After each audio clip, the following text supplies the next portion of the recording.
This is the Ears Up English podcast. English that grows with you.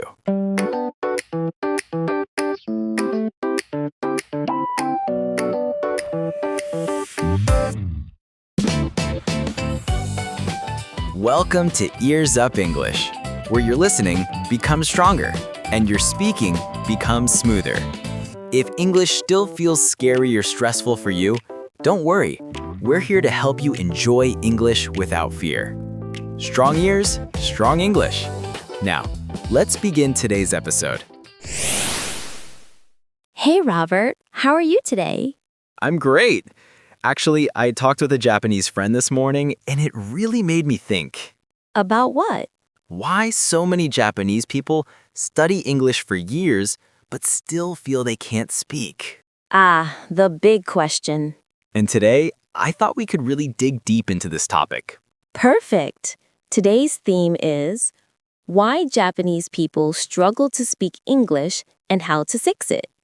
Before anything, I want to say something important. Japanese people are not lacking English knowledge. Exactly. Many know grammar well, can read difficult sentences, and can score high on tests. It's impressive how much knowledge they build through school. Right.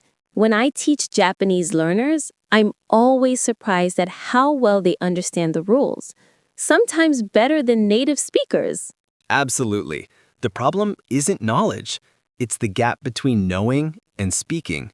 Those two skills are totally different. Speaking uses a different part of the brain.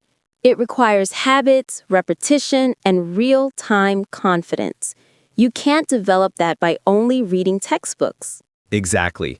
It's like knowing all the rules of driving, but never actually sitting in the driver's seat. And then when you finally try, you freeze because nothing is automatic yet. That freeze is something Japanese learners feel often, and a major reason behind it is translation thinking. Let's talk about translation thinking, because this is one of the biggest reasons people freeze in real conversations. Right. Translation thinking is when your brain tries to convert Japanese into English every single time. Like thinking, 私は, what's the English? Okay, I like coffee. By the time you finished, the moment is gone. Exactly. Translation thinking is slow and heavy. Conversation is fast and light. They don't match. It's like trying to run while wearing a huge backpack. Or trying to type on your phone with winter gloves on. Everything becomes slow. And when you're stressed, like talking to a foreign coworker, the brain becomes even slower. That's why learners say, I know the words, but they don't come out. The brain freezes because too many tasks are happening at once. And this comes from the way English is taught in Japan, mostly through Japanese. Exactly.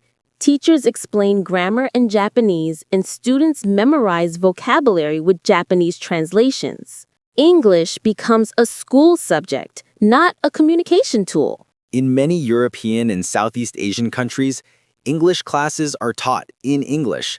Children hear English as English without translation. So, their brain builds English pathways naturally. They hear coffee and think of coffee, not the Japanese word. But even adults can build that pathway.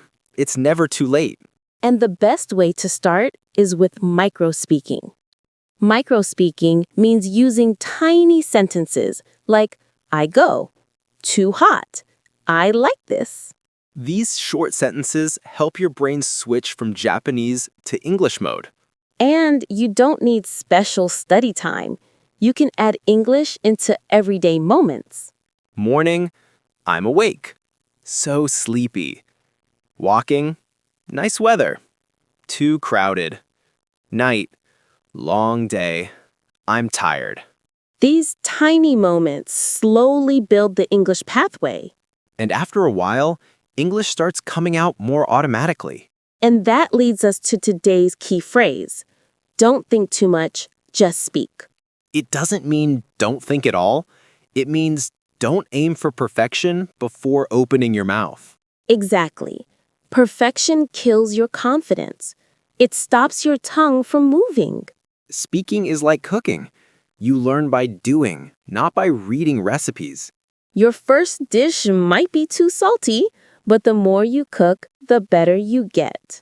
Same with speaking English. You learn by speaking, even imperfectly.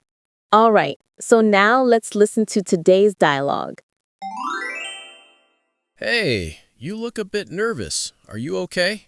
Yeah, I have to talk to an exchange student today, and I'm scared I'll make mistakes. Don't think too much. Just speak. That's the whole point. I know, but my mind goes blank when I try to speak English. It's normal. Even native speakers freeze sometimes. Really? Yeah, and simple English is totally enough. You don't need big words. So, like, hi, nice to meet you, or where are you from? Exactly. You already know what to say. Maybe I'm trying too hard to be perfect. Yeah, that's the trap. Forget perfection. Don't think too much. Just speak. Okay, I'll try, even if I make mistakes. Good. Mistakes mean you're learning. All right, I'll just speak. That's the spirit. Okay, that was a great little conversation. Yes, and I think a lot of listeners can relate to Kaori's feelings. She was nervous, her mind went blank, and she worried about making mistakes. Exactly. That is a very typical pattern for Japanese learners. High knowledge, low confidence. Kaori knows what to say, but fear blocks her words. And Ben did something very helpful. He reminded her that simple English is totally enough. This is such an important message. Yes, many Japanese learners think they need perfect grammar or advanced vocabulary to sound smart. But in real conversations, simple English is often the most natural. Like when Kaori said, so, like, hi, nice to meet you?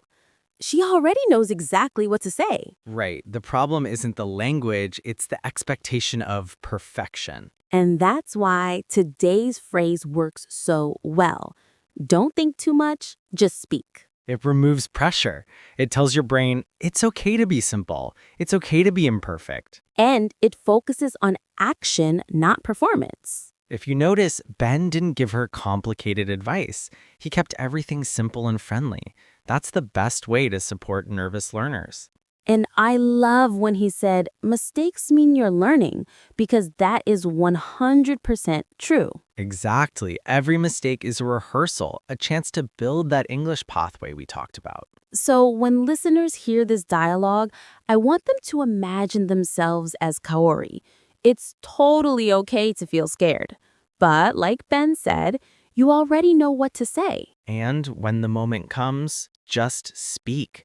Don't wait for the perfect sentence. Because your English gets better through action, not thought. And the more you speak, the faster you escape translation thinking. Exactly. Step by step, one tiny sentence at a time. And before we wrap up, let's listen to the dialogue one more time for review. Just relax and focus on the rhythm of the conversation. Hey, you look a bit nervous. Are you okay? Yeah, I have to talk to an exchange student today, and I'm scared I'll make mistakes. Don't think too much. Just speak. That's the whole point. I know, but my mind goes blank when I try to speak English. It's normal. Even native speakers freeze sometimes. Really? Yeah, and simple English is totally enough. You don't need big words. So, like, hi, nice to meet you, or where are you from? Exactly. You already know what to say. Maybe I'm trying too hard to be perfect. Yeah, that's the trap. Forget perfection. Don't think too much. Just speak. Okay, I'll try, even if I make mistakes. Good. Mistakes mean you're learning. All right, I'll just speak. That's the spirit. Great. Hearing it twice really helps the brain make new connections. All right, everyone. That's today's episode of Ears Up English. Strong ears, strong English. Keep training your ears every day. Try the phrase from today's episode and see how it changes your conversations. We'd love to hear how it works for you. Join us again next time for more friendly, everyday English. Take care and keep your ears up.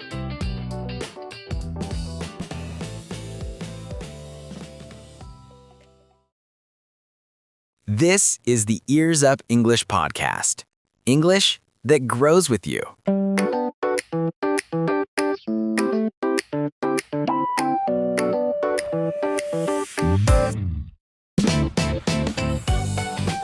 Welcome to Ears Up English, where your listening becomes stronger and your speaking becomes smoother. If English still feels scary or stressful for you, don't worry. We're here to help you enjoy English without fear. Strong ears, strong English. Now, let's begin today's episode. Hi, everyone. I'm Michelle. And I'm Robert. Thanks for joining us today. Hey, Robert, how are you today? I'm doing really well. Actually, I had a long coffee chat yesterday with a friend from the US who recently moved to Japan, and he told me something funny. He said every single day feels like a good surprise. Not a shocking surprise, but a gentle one that makes him smile. I love that. The first few months in Japan really are like that. Every day you go out and see or experience something that makes you think, oh, wow, I didn't expect that. It's such a fun stage of living abroad. He said living in Japan feels like discovering hidden features in a new app. You think you understand how life works here, and then suddenly you notice something thoughtful or convenient that makes your day easier. That analogy is perfect. And those hidden features usually come from lifestyle differences between the US and Japan. On the surface, life looks similar. Work, transportation, shopping, eating. But the details, the expectations, and the mindset behind everything are completely different. So today's theme is what surprises Americans about daily life in Japan, especially the positive surprises, things that feel unfamiliar at first but become genuinely comfortable once you settle in. Let's start with quietness. This is something Americans notice instantly. Absolutely. In the US, public spaces are usually loud. Supermarkets play music, people talk loudly, kids shout, and there's just a general background noise everywhere you go. But in Japan, being quiet is part of the social rhythm. On trains, in stores, at waiting rooms, people naturally try to avoid making unnecessary noise. For Americans, it can feel almost like a rule that nobody explained. My friend said he kept wondering, am I allowed to talk here? It's funny because Japanese people aren't thinking about it. They're just naturally quiet. And what's interesting is how the silence grows on you. At first, it feels strange, but slowly it becomes calming. That quiet commute becomes a peaceful moment in your day. And when Americans go back to the US after living in Japan, the noise level can feel overwhelming. You suddenly think, wow, I forgot how loud this is. Another huge difference is customer service. Americans always talk about this. Right. In the US, service can be friendly, casual, and warm. Cashiers might joke with you or ask about your day, but the level of detail depends heavily on the individual employee. In Japan, service is consistently polite and careful. Even at convenience stores, staff will pack your items neatly, separate warm and cold foods, and sometimes angle the bag so it's easy to carry. It's thoughtful and intentional. Exactly. Japanese service is less talk, more help. Americans often expect the opposite, more talk, less structure. Another huge lifestyle difference is healthcare. Americans are shocked by how smooth and affordable the system is in Japan. In the US, going to the hospital is stressful. You deal with long waits, high costs, and confusing insurance rules. But in Japan, the entire process is surprisingly smooth and structured. Reception, checkup, payment, picking up medicine, it all flows naturally. And the cost is usually far lower than in the US. Pharmacies in Japan are also incredibly convenient. They're everywhere, and they carry a huge selection of over-the-counter medicine. Transportation is another big one. Japanese trains running on time is almost unbelievable for Americans. True. A 5-minute delay in the US isn't even a delay. But in Japan, a 1-minute delay comes with an apology. And trains feel safe. That's something Americans deeply appreciate. In some U.S. cities, subways can feel unpredictable or unsafe. Speaking of safety, that's another major positive surprise. Walking at night feels safe, kids go to school alone, and lost items are often returned to their owners. Exactly. That default trust in society is very different from the U.S. mindset. We usually assume that a lost wallet is gone forever. Garbage separation is another surprising part of Japanese life. At first, it looks complicated, 6 or 7 categories, but it actually keeps communities clean. Right. Americans often say, why are there so many rules? But once they get used to it, they start to appreciate the structure. It makes life feel more organized. Food culture is another area Americans absolutely love. The price-to-quality ratio in Japan is unbelievable. Ramen shops, gyudon, deshoku, fast, cheap, delicious. That combination is almost impossible to find in the U.S. Convenience store food is a whole new world. Americans can't believe how good it is. Lifestyle rhythm differs too. In the U.S., personal pace is the priority. In Japan, harmony and shared timing are more important. You see this in working styles too. In the US, if you finish your work, you leave. In Japan, people often check what others are doing first. But things are changing in Japan. Younger workers are more open to American-style flexibility. All these differences, quietness, safety, punctuality, food culture, healthcare, and customer service, create a unique and surprisingly comfortable lifestyle for Americans living in Japan. And all of this leads us to today's phrase. Once you get used to it, it's actually nice. Exactly. At first, these differences feel unfamiliar. Some may even feel unnecessary or confusing, but little by little, they become comforting. Silent trains feel calming. Garbage rules start to feel logical. Polite service becomes something you rely on. And the overall safety makes daily life peaceful. You realize that these small differences create a lifestyle that's incredibly comfortable. This phrase captures that moment when unfamiliar things become part of your everyday routine. All right, so now let's listen to today's dialogue. I feel like I'm finally getting used to Japan. Yesterday I went to the supermarket and the service was so polite it surprised me. Oh yeah, Japanese supermarkets are really polite. What part surprised you the most? When the cashier packed my items, she separated the warm food from the cold food, and she even asked, "Would you like 2 bags to make it easier to carry?" That's very Japanese. You don't really see that in the US, right? Not at all. At first, I didn't know how to react, but recently I realized something. Once you get used to it, it's actually nice. Totally. Japanese service culture is shocking at first, but once you get used to it, it feels natural. Yeah, and now I feel a bit sad when I don't get that level of service. In the dialogue, Ben talked about experiencing polite service at a Japanese supermarket.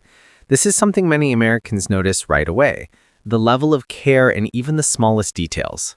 Right. In the U.S., customer service is often friendly but not always attentive. So when someone separates warm and cold items or thinks about how heavy your bag might feel, it's surprising. Like, wow, they thought about that for me. Exactly. Many foreigners experience that moment of cultural adjustment. At first, they're not sure how to react. It feels unfamiliar, maybe even too much. But over time, they realize it's care and efficiency. And eventually, these small acts feel normal and comforting. When you go back to your home country, you suddenly miss that level of service. That's the moment today's phrase describes. All right, let's listen to the dialogue one more time. I feel like I'm finally getting used to Japan. Yesterday I went to the supermarket and the service was so polite it surprised me. Oh yeah, Japanese supermarkets are really polite. What part surprised you the most? When the cashier packed my items, she separated the warm food from the cold food, and she even asked, "Would you like 2 bags to make it easier to carry?" That's very Japanese. You don't really see that in the US, right? Not at all. At first, I didn't know how to react, but recently I realized something. Once you get used to it, it's actually nice. Totally. Japanese service culture is shocking at first, but once you get used to it, it feels natural. Yeah, and now I feel a bit sad when I don't get that level of service. All right, everyone, that's today's episode of Ears Up English. Strong ears, strong English. Keep training your ears every day. Try the phrase from today's episode and see how it changes your conversations. We'd love to hear how it works for you. Join us again next time for more friendly everyday English. Take care and keep your ears up.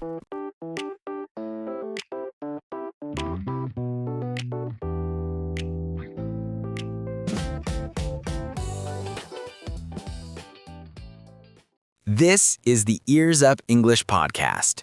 English that grows with you.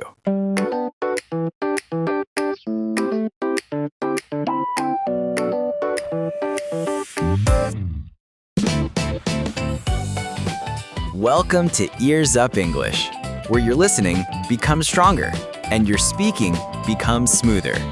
If English still feels scary or stressful for you, don't worry. We're here to help you enjoy English without fear. Strong ears, strong English. Now, let's begin today's episode. Hi everyone, I'm Michelle.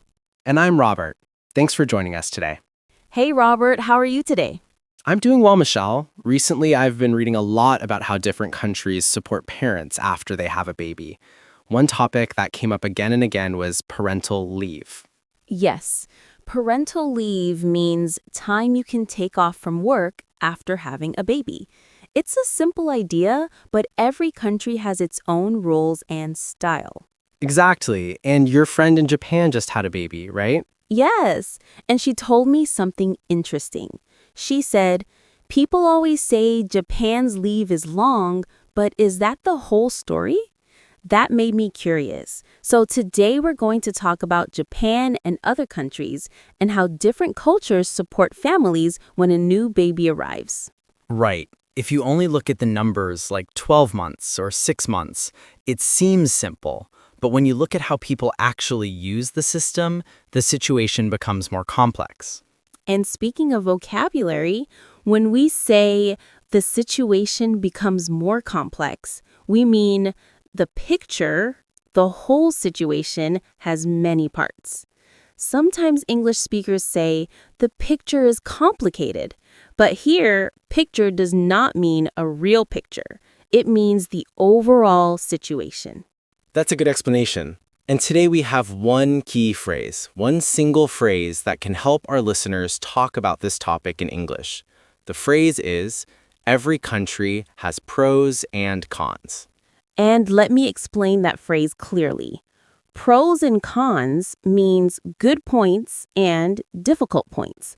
So when we say every country has pros and cons, we mean every country has good sides and bad sides. Perfect. It's simple and you can use it in almost any conversation that compares cultures or systems. So we'll return to this phrase many times today. All right, let's start with Japan. On paper, Japan has one of the longest parental leave systems in the world. Parents can take many months off and financial support is included.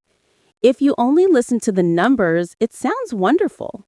But numbers don't show the whole situation. And here's where reality enters the story. Many parents in Japan, especially fathers, feel it is difficult to take long leave, not because of the law, but because of how people in the workplace might react.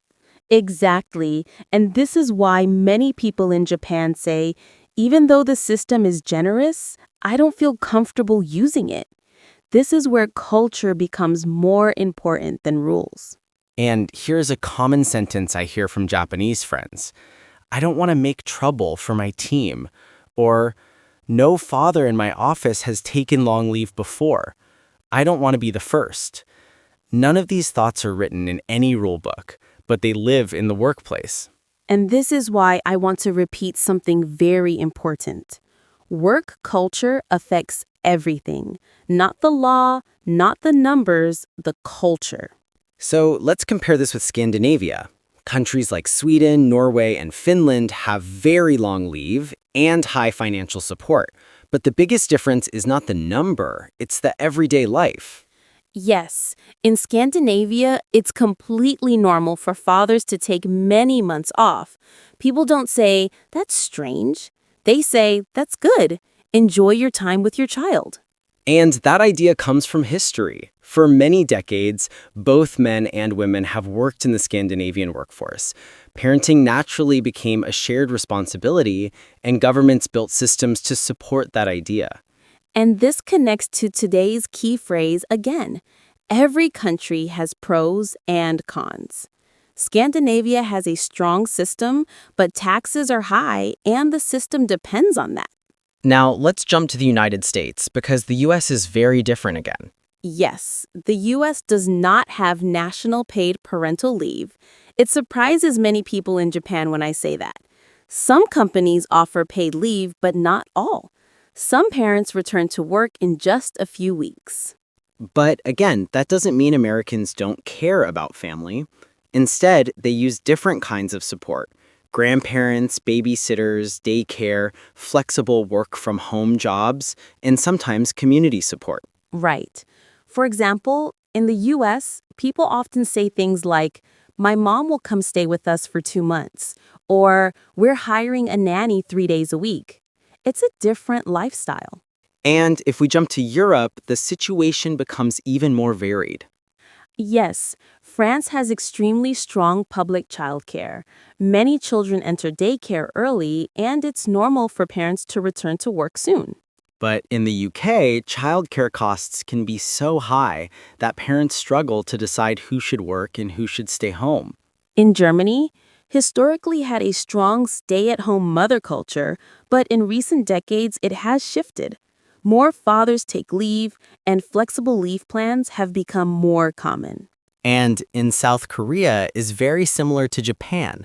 On paper, leave is long, but many fathers still feel pressure not to use it. Meanwhile, Singapore has many helpers or nanny systems, which changes how families balance work and childcare. And again, every country has pros and cons. Now, before we jump into today's dialogue, let's explain to our listeners how they can use today's key phrase when talking about parental leave or family culture. You can say something like, "In my country, the system has good points and difficult points. Every country has pros and cons." Or, "In your country, you do this, and in my country, we do that." Every country has pros and cons. Simple, gentle, and very natural English. And now, let's listen to today's dialogue. Hey, Kaori, I heard Japan's parental leave is really long compared to other countries. Is that true? Yeah, the system is long, but whether you can actually use it depends on your workplace. It's totally different from the US. The US is short, but families help each other a lot. Right. Every country has pros and cons. And in Sweden, it's super long because the whole society supports families, right? Exactly. Every country has pros and cons. It just looks different in each place. So you can't just compare by the length. Right. You need to look at the whole situation. I like that dialogue. It shows that you don't need difficult words to talk about culture. They're just sharing simple ideas, and the phrase, "every country has pros and cons," helps keep the conversation balanced and friendly. Exactly. And when you talk about sensitive topics like parenting, work, or culture, using that phrase shows respect. It shows that you understand there is no perfect country, and it makes the other person feel safe to share their opinion. Now, I want to talk a bit more about returning to work, because this part really changes the meaning of leave. In Japan, many parents return to full-time work with long hours, long commutes, and strict schedules. Daycare pickup times can be stressful. In Scandinavia, parents often work shorter hours, like finishing at 4 p.m., and it's normal to spend afternoons with their children.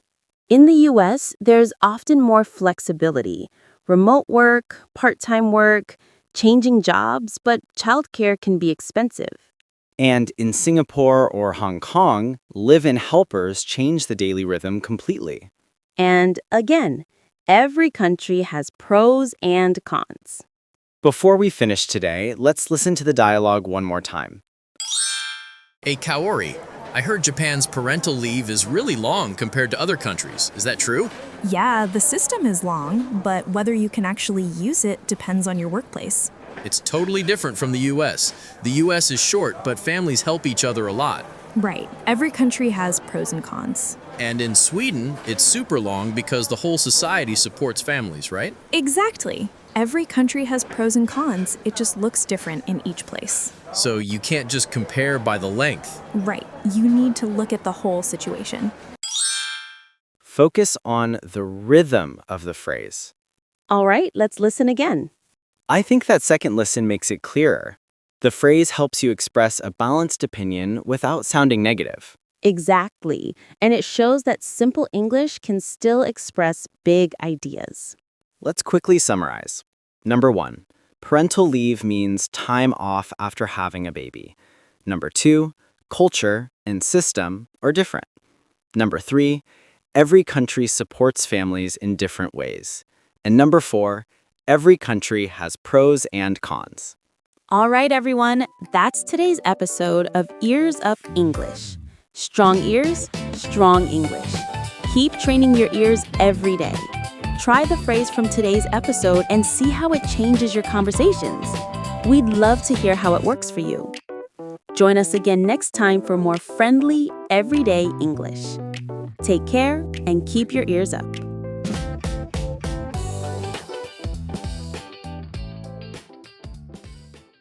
This is the Ears Up English podcast. English that grows with you.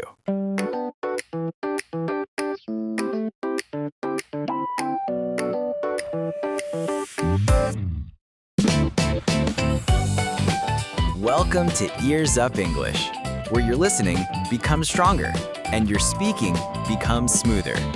If English still feels scary or stressful for you, don't worry. We're here to help you enjoy English without fear. Strong ears, strong English. Now, let's begin today's episode. Hi, everyone. I'm Michelle. And I'm Robert. Thanks for joining us today. Hey, Robert. How are you today? I actually had a pretty interesting morning. I had a video call with an American friend who's been job hunting recently, and the story he shared was honestly kind of shocking from a Japanese point of view. Oh, what happened? He told his interviewer very openly, "My previous job was stressful." Just like that, no sugarcoating. But when he added, "So I realized that I work better in a different kind of environment," the interviewer was actually happy to hear it. That's already such a big difference from Japan. In Japan, saying it was stressful is almost the worst thing you could say. Exactly. In Japan, you have to turn any negative reason into something that sounds positive, like "I wanted a new challenge" or "I was looking for new opportunities." But in the US, it's the complete opposite. Right. And today's phrase captures that difference perfectly. You're encouraged to be honest. Today, we're going to dive into the differences between Japanese and American job interviews, and also look at Europe and Southeast Asia. Once you compare them, you really understand how unique Japanese interview culture is. So let's get started. Let's do it. First, Japan. In Japanese interviews, there's this unspoken rule. Never say a negative reason. Yeah, even if the real reason for leaving a job was conflict, burnout, or a mismatch, Japanese candidates feel pressure to say things like, "I wanted to grow more. I wanted a new challenge. I wanted to broaden my experience." And the tough part is even when the real reason is 100% negative, you still need to create a positive version of the story. Right. And unfortunately, being able to produce the correct answer becomes part of the evaluation in Japan. So it becomes less about honesty and more about how well you can present yourself. But in the US, honesty is valued. Exactly. In the US, people believe honesty is a skill. That alone surprises many Japanese candidates. In an American interview, when asked, "Why did you leave your previous job?" you can say, "I didn't get along with my supervisor. The environment wasn't a good fit. The workload was too heavy. The direction wasn't right for me." And that's totally fine. In fact, hiding the truth often looks worse. The important part is what you learned from the experience, not the negativity itself. Exactly. That's why today's phrase fits perfectly. You're encouraged to be honest. Now let's talk about some surprising American interview habits. There are a lot of them. For example, in the US, talking about your weaknesses in detail is seen as a good thing. It shows self-awareness. In Japan, you usually try to keep your weaknesses small and safe. Another point, having many job changes can be a positive thing in the US. In industries like IT or marketing, it shows growth and ambition.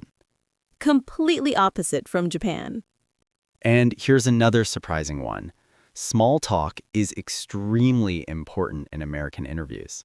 In Japan, small talk is optional. In the US, it's part of the evaluation. Absolutely. Those first few minutes show your communication style. Typical small talk questions include, how's your morning going? Did you get coffee today? I like your background. Is that your home office? And how naturally you respond affects how well they think you'll fit into the team. Exactly. It's like a quick social compatibility test. Now, let's shift to Europe. Europe is really interesting. Different regions have different styles, but overall, Europe is much closer to the US than Japan. In Northern Europe, like Sweden, Norway, Denmark, transparency and work-life balance are huge values. They might even ask you about your preferred working style or how you balance your personal life. That almost never happens in Japan. In Western Europe, Germany, the Netherlands, Belgium, logic and honesty matter. If your reason is too vague or too adjusted, they start to feel suspicious. Definitely different from Japan's softer, more indirect style. In Southern Europe, Italy, Spain, Portugal, personal chemistry matters a lot. They care whether you'll fit the vibe of the team. Very warm and people-focused. Exactly.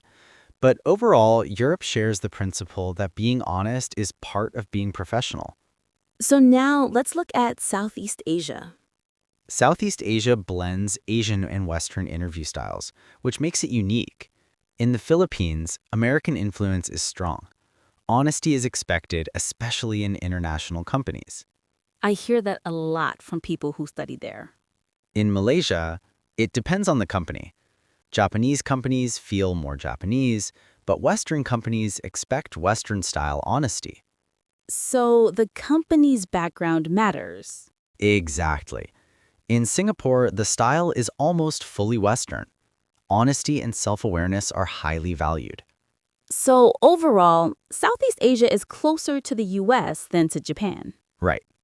Before we move on, we should also talk about two common mistakes Japanese candidates make in global interviews. Yes, these mistakes are extremely common and people don't notice they're doing them. The first one is hiding negative reasons too much.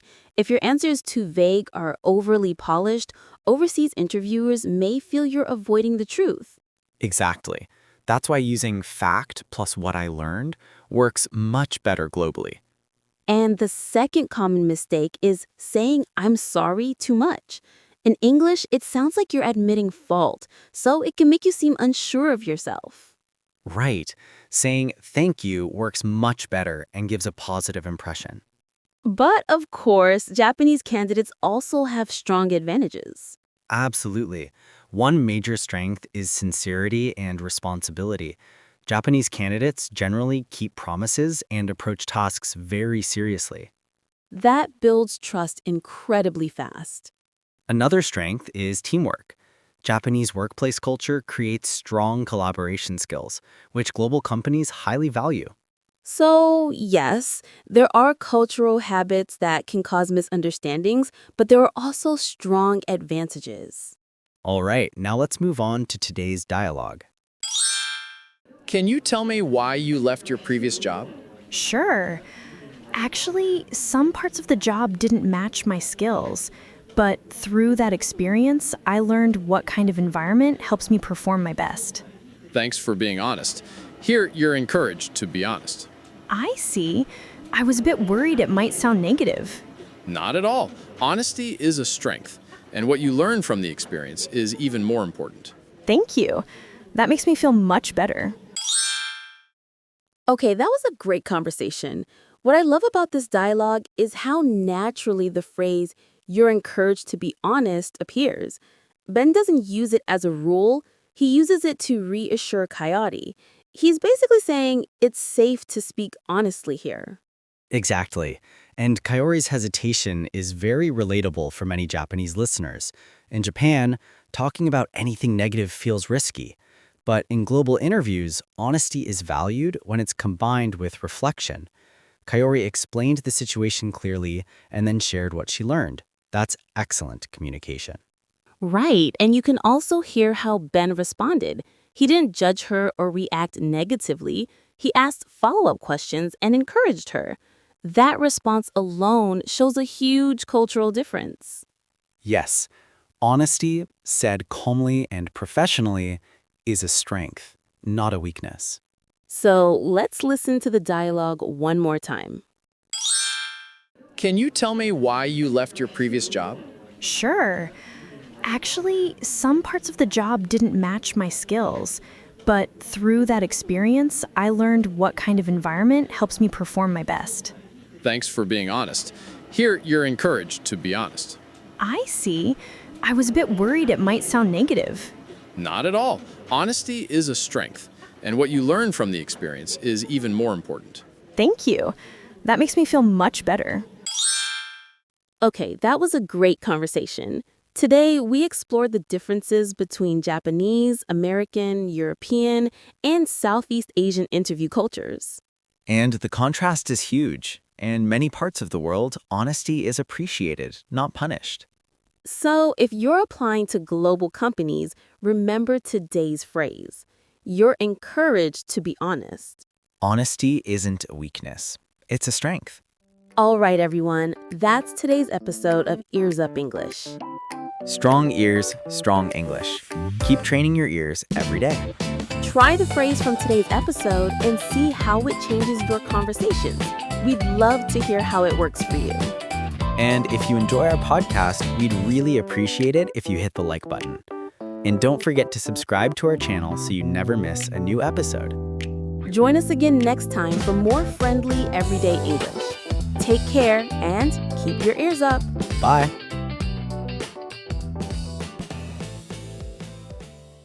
This is the Ears Up English podcast. English that grows with you.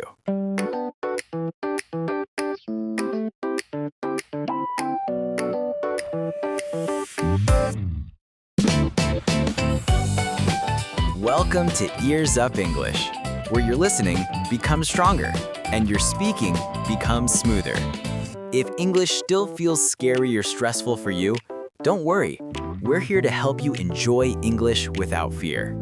Strong ears, strong English. Now, let's begin today's episode. Hi, everyone. I'm Michelle. And I'm Robert. Thanks for joining us today. Hey, Robert. How are you these days? I feel like more and more people around me are saying, wow, I'm so stressed, or my brain feels full.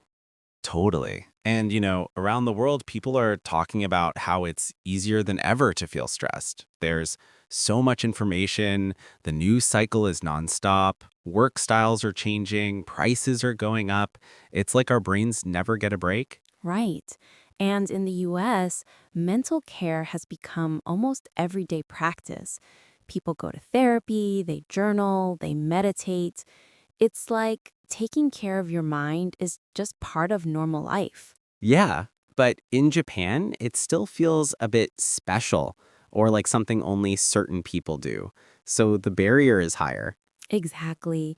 That's why today we want to look at how different countries handle stress and then share some simple ideas that you can start today without spending money, without changing your whole lifestyle. Just small things. And small things really add up. So let's dive in. Let's start with the US. America is really a self-care culture. For sure. Journaling is huge. A lot of Americans write to manage their emotions, not just their tasks. Some people even carry a journal everywhere, like it's part of their mental toolkit. Yeah. And in bookstores, you see all kinds of guided journals. They literally guide you to calm your mind just by writing. And it really works.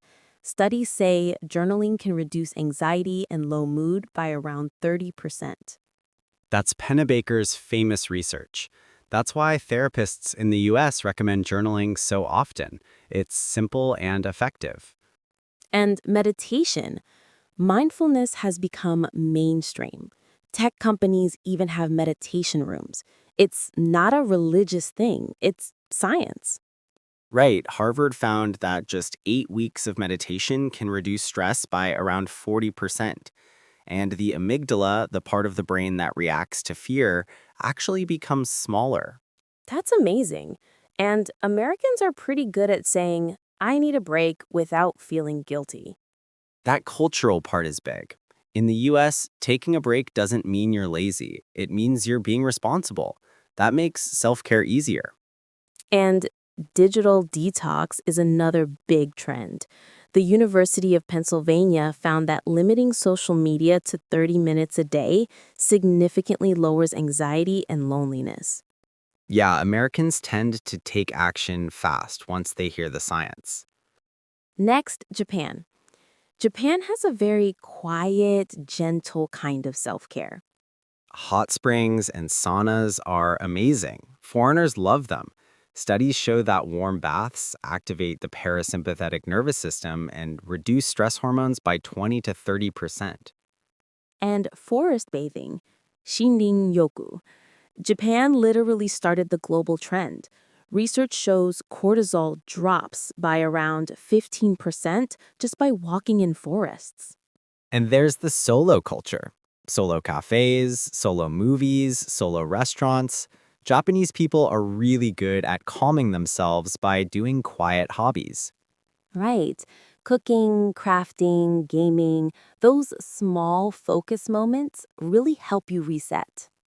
And because Japanese culture values hard work so much, people don't notice their stress building up, so these calm practices are really important. Now, Korea. Korea has a strong community-based healing culture. Deep night cafes, long conversations with friends. Talking is huge in Korea. Yeah, and talking itself is powerful. UCLA says that just labeling your feelings out loud can reduce stress by 50 to 70%. Exactly. And Korea has jjilbangs, big sauna houses where people relax, sweat, and talk. It feels very healing. Next, Europe. Europe is the champion of rest. Long vacations, 5 or 6 weeks, is normal. Rest is a basic part of life. There's a study from the Netherlands showing that the benefits of vacation last for 8 weeks. And Europeans disconnect completely. No checking work email. Yeah, that's the big difference. And they walk a lot. Nature walks reduce stress hormones by 15 to 20%. And meals are slow. Long dinners with family and friends are normal. That really protects mental health. Next, Australia. Australia is all about nature. Blue space, the ocean, the sky has been shown to calm the brain. Some research says just looking at the sea reduces stress reactions. And Australians are super social. Weekend barbecues, gatherings, lots of laughter. And laughter releases endorphins, nature's mood booster. Finally, Southeast Asia. Massage culture is huge. Even 10 minutes of massage can lower stress by around 30%. And meditation is naturally a part of daily life because of Buddhist traditions. People slow down. The pace itself is healing. And then, the global champion, exercise. Absolutely. Studies say a single 30-minute workout can rapidly lower stress hormones. This result has been repeated in research all over the world. And exercise boosts your mood, improves your sleep, and helps your brain focus again, especially running and yoga. They're basically natural antidepressants. And exercise is free and universal.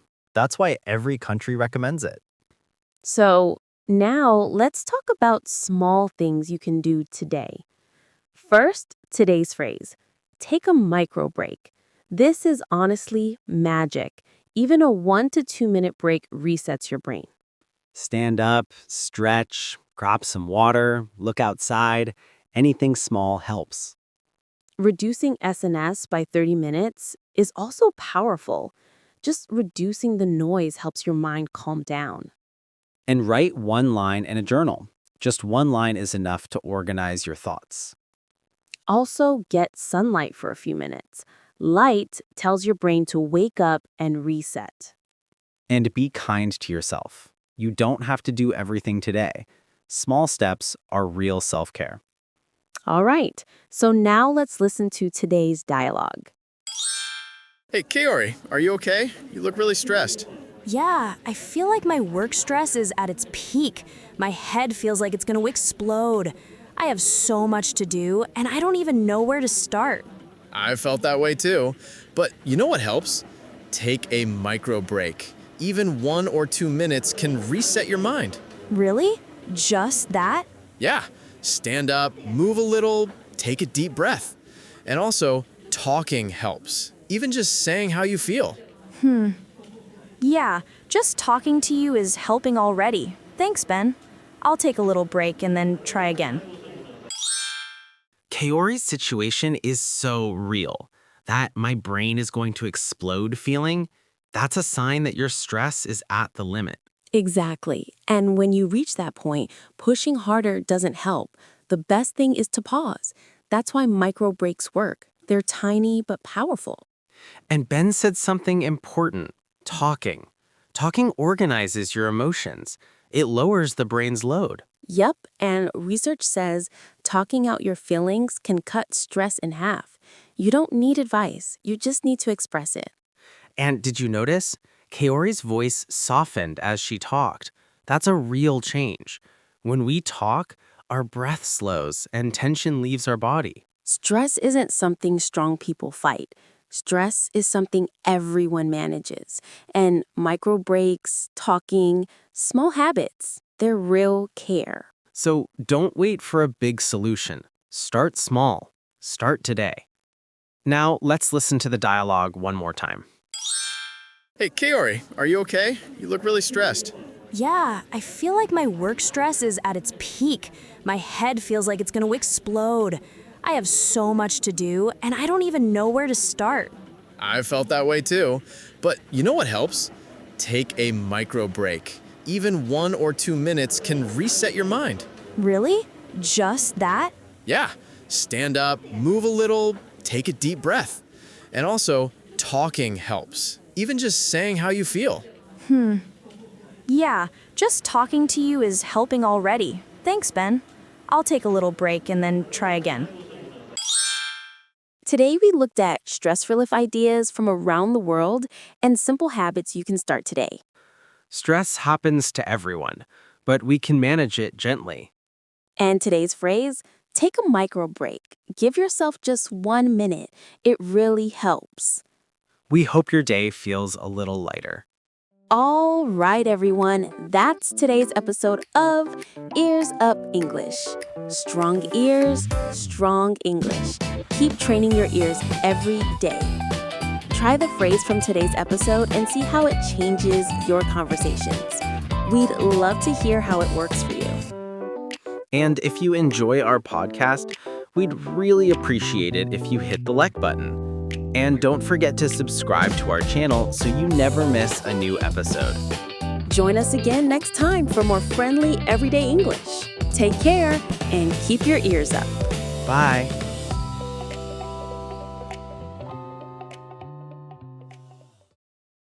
This is the Ears Up English podcast. English that grows with you.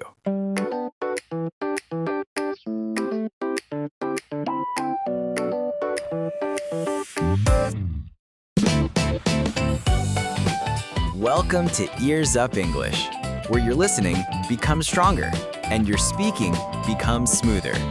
If English still feels scary or stressful for you, don't worry. We're here to help you enjoy English without fear. We're coming to you from Fukuoka, Japan. Strong ears, strong English. Now, let's begin today's episode. Hi, everyone. I'm Michelle. And I'm Robert. Thanks for joining us today. Hey, Robert. How are you today? I'm doing really great today, actually. Something funny happened this morning. I stepped into an elevator in my building, and the person next to me was completely silent, looking down at their phone, not making eye contact, not giving the little half smile that Americans often give. And then I remembered, oh, right, this is Japan. People don't really talk in elevators. Yes, that was one of the first big shocks for me too when I moved to Japan. What surprised me the most wasn't anything dramatic. It was the silence. Complete, comfortable silence around strangers.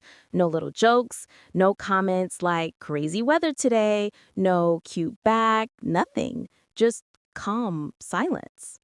Exactly. Coming from the US, that feels like a totally different universe. In America, silence in a shared space often feels like something is wrong. If everyone on an elevator is completely silent, the atmosphere feels tight. Americans start thinking, should I say something? Maybe a small joke, maybe mention the weather. A tiny bit of talking relaxes the air. And that tiny comment works almost like a bow or a small nod in Japan. It's not meant to create a relationship. It's not meant to open a deep conversation. It's simply a signal of friendliness, a little I acknowledge you moment. And this connects to small talk. In the US, small talk is not optional. It's part of the social operating system. Kids practice it early in school. Show and tell, group discussions, speaking up in class, being asked, what do you think? So by the time Americans become adults, small talk is automatic. Here's something interesting. Even countries that speak English handle small talk differently. For example, the UK also has small talk, but it's calmer, more polite, more reserved, and topics are limited, mainly weather. Right, American small talk is brighter and more casual. British small talk is more about politeness and keeping emotional distance. And Americans compliment strangers all the time. But in the UK, complimenting strangers too much can feel strange. So English-speaking cultures are not the same. But in the US, compliments are a key part of why people talk to strangers. Americans compliment everything. Clothing, hair color, shoes, bags, nails, dogs, baby strollers, sports team merchandise. And compliments are casual. They're not romantic, they're not deep, they're not invitations. They simply mean, I noticed something positive. Some common ones are, I love your jacket, cute nails, your hair looks great today, your dog is adorable, I like your shoes. And these are said to men, women, older people, younger people, anyone. And the reaction is simple too. Thank you. And then the moment ends. Another big reason Americans talk to strangers is shared situations. When two people are standing in the same long line, waiting in the same weather, dealing with the same crowd, or stuck in the same elevator, that shared moment makes people want to comment. And interestingly, this shared moment talking exists in several countries, Canada, Australia, New Zealand, but the 1-second friendliness style is especially strong in the US. People often ask, do Americans talk to everyone? And the answer is no. They choose based on subtle signals. Americans usually talk to people who look relaxed, friendly, approachable, not stressed, not angry, not wearing headphones, not obviously busy. Parents with kids or people with dogs get talked to a lot because in the US, kids and dogs are safe topics. On the other hand, Americans avoid talking to someone who looks frustrated, exhausted, angry, very focused, like they want to be left alone, or someone wearing headphones. So yes, Americans talk to strangers, but they still read the room very carefully. All right, so now let's talk about something extremely practical. How do you respond when an American talks to you? Yes, many Japanese learners think they need a long conversation, but in the US, the polite thing is actually the opposite. Keep it short. Here's the basic rule. Short answer, smile, end it naturally. For example, I love your bag. thank you. You're welcome. That's it. Or, crazy weather today.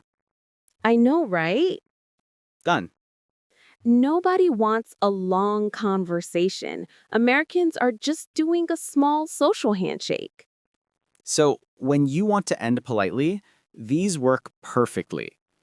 Have a good one. Take care. Enjoy your day. Short, friendly, and complete. So now let's take a look at how these quick little comments actually happen in real life. It's a short dialogue, but it really shows a typical American moment. All right, so now let's listen to today's dialogue. Wow, this line is so long today. Yeah, I didn't expect it. Crazy weather too, right? I know, it suddenly got so cold. I like your jacket, by the way. Looks warm. Oh, thank you. No problem. Hopefully the line moves fast. Yeah, hopefully. Okay, so that was a perfect example of American small talk in a real situation. It's short, light, friendly, and completely surface level. But even though it's short, there's actually a lot happening under the surface. Yeah, let's break it down step by step because every line shows something important about American communication. First, Ben starts with, wow, this line is so long today. This is a classic shared situation opener. He isn't asking a question, he isn't demanding a response, he's just making a comment about the moment they're both experiencing. Exactly. It's a very safe comment. It's not personal, it's not emotional, it's just an observation. And in American culture, this kind of comment is basically an invitation to lightly connect without going deep. He's saying, we're both standing here, so let's make the moment a little less awkward. And Kaori responds perfectly. Yeah, I didn't expect it. Short, friendly, not too big, not too deep. This is exactly how Americans expect you to respond. She acknowledges the comment, adds a tiny bit, but keeps it brief. Then Ben continues with, crazy weather too, right? This is another typical small talk topic. Weather is neutral, safe, predictable, and doesn't require personal information. And Kaori answers again in a short, natural way. I know, it suddenly got so cold. She doesn't overshare, she doesn't panic, she just matches his tone. Then we have the compliment. I like your jacket, by the way. Looks warm. Compliments in the US are incredibly common, especially about clothing. Americans often say exactly what they're thinking if it's positive. And again, it doesn't mean anything more than that. It's not flirting, it's not an invitation, it's just, hey, I noticed something nice. And Kaori does the perfect American response. Oh, thank you. Short, friendly, grateful. She doesn't try to downplay it like, oh no, it's cheap, or it's nothing special. That's more common in Japan, but in the US, you simply say, thank you. Then Ben closes the interaction naturally with, hopefully the line moves fast. This signals that the small talk is ending. It's polite and it wraps the moment up. It's like saying, we talked a little, now let's go back to waiting. And Kaori ends it with, yeah, hopefully. Perfect. The conversation is done. No awkwardness, no pressure.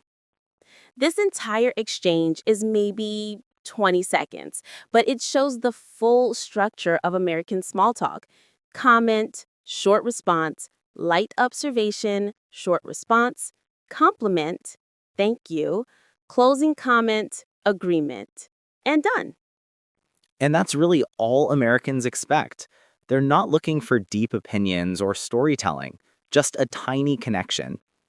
All right, let's replay the dialogue one more time so you can listen with this deeper understanding. Wow, this line is so long today.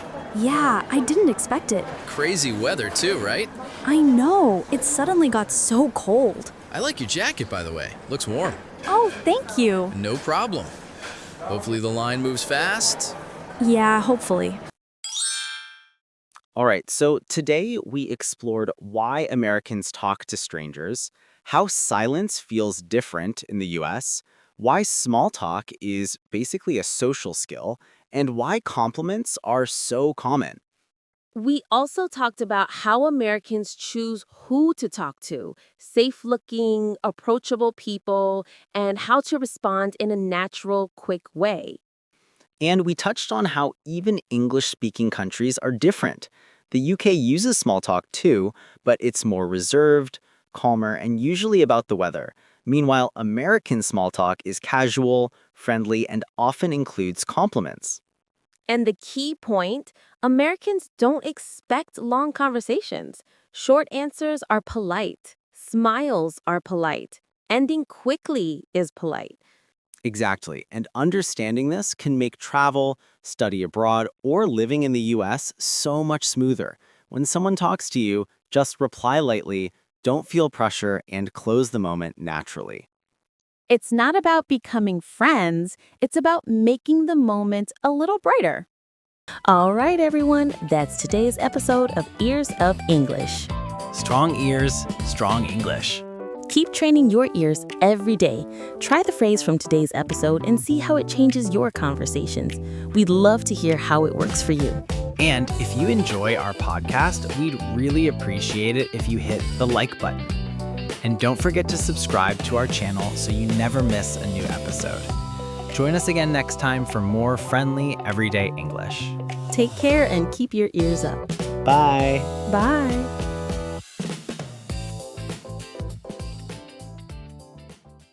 This is the Ears Up English podcast. English that grows with you.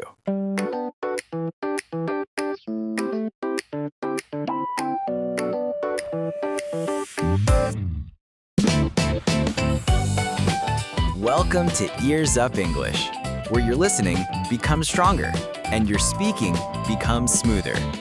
If English still feels scary or stressful for you, don't worry. We're here to help you enjoy English without fear. Strong ears, strong English. Now, let's begin today's episode. Hi, everyone. I'm Michelle. And I'm Robert. Thanks for joining us today on Ears Up English. Hey, Robert. How are you today? I'm okay, I guess. I've been hearing a lot of news about layoffs recently, so it's kind of been on my mind. Ah, yeah, that happens. In Japan, too, people often say things like, foreign companies fire people so easily, or Americans get fired really quickly, you know? That image is really strong. Exactly. And my Japanese friends often ask me, do Americans really get fired that easily? Is it really that harsh? Today's topic is exactly that. Is it true that Americans get fired all the time? How is being let go different in Japan and overseas? The title is pretty strong, right? It sounds like a scary topic. But actually, when you understand the systems and culture behind it, there are a lot of, I see, that's how it works kind of discoveries. Right. So today, we'll talk about the reality of getting fired in America, how it's different from Japan, and also a little bit about Europe and other countries. We'll go through it slowly and clearly. And today's English phrase is, we're going in a different direction. If you take it word for word, it just sounds like they're talking about changing course or choosing another path. But in business situations, it often means we're not going forward with you or we're not choosing you this time. It's actually a pretty soft way to say no, right? Yeah, that's right. You see it in job rejection emails or when a company decides not to renew a contract. It's a very American-style phrase that lets you say something harsh in a softer way. Today, we'll introduce this phrase naturally while talking about firing and being let go. Okay, let's jump into the main talk. First, we should sort out the difference between the Japanese word kubi, which means being fired, and the English words, right? Yeah. In Japanese, when the company makes you leave, people usually just say kubi for almost everything. But in English, there are at least two big categories. The first one is fired. This is when you're let go because of your own mistakes or behavior, like you have to leave because of what you did. Exactly. Things like you're not doing your job well, you broke the rules, your attitude is bad, you caused damage to the company. Fired has a strong feeling of it's your fault. The second one is laid off. This is when the company lets people go for company reasons like bad economy, restructuring, cost cuts. Right. So when you say, I got fired, people think, oh, you did something wrong. But if you say, I got laid off, they understand, oh, the company was in a tough situation.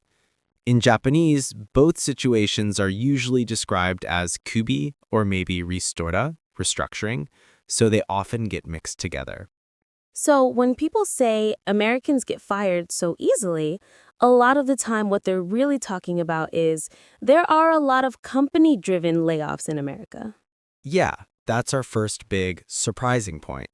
Even if it all becomes kubi in Japanese, in English there are different categories. The next point is this. Instead of America is a country where you get fired quickly, it's more like America is a country where you get hired quickly and change jobs quickly. In Japan, becoming a full-time employee is really hard. And once you get that job, the normal idea is stay as long as you can. People are still pretty careful about changing jobs. Right. In the US, the in and out of jobs is much more active. There are lots of openings, changing jobs is normal, headhunters contact you, people move around more. So losing a job doesn't always mean my life is over. It can also mean things like, oh, okay, I'll look for my next job. Maybe this is my chance to change my career. Of course, it depends on the person, but compared to Japan, the whole system is much more flexible.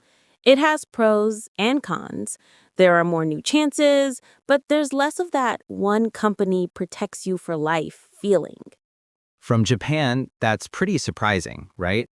Yes, the risk of losing your job is higher, but in return, the job market is very active. So, what about Japan? Legally speaking, Japan is a country where it's actually quite difficult to fire someone, right? Yeah, companies can't easily say, from tomorrow, don't come to the office. Instead, they often take a long time and try different ways to move people around. For example, transferring someone to another department, sending them to a subsidiary or related company, slowly reducing their tasks and kind of pushing them to quit on their own. This is sometimes called a soft firing culture. Right. On the surface, it's not firing, but from the person's point of view, it can feel like there's no place for me anymore, or I feel this silent message that they want me to leave. That's also very stressful because nobody says it clearly. The person can feel stuck in a fog for a long time. In contrast, in the US, they might call you in and say something like, "We need to talk," and then explain the situation directly. It's a big shock, but in a way it's clear. So both sides are tough, but in a different way. This is where today's phrase comes in. We're going in a different direction. Right.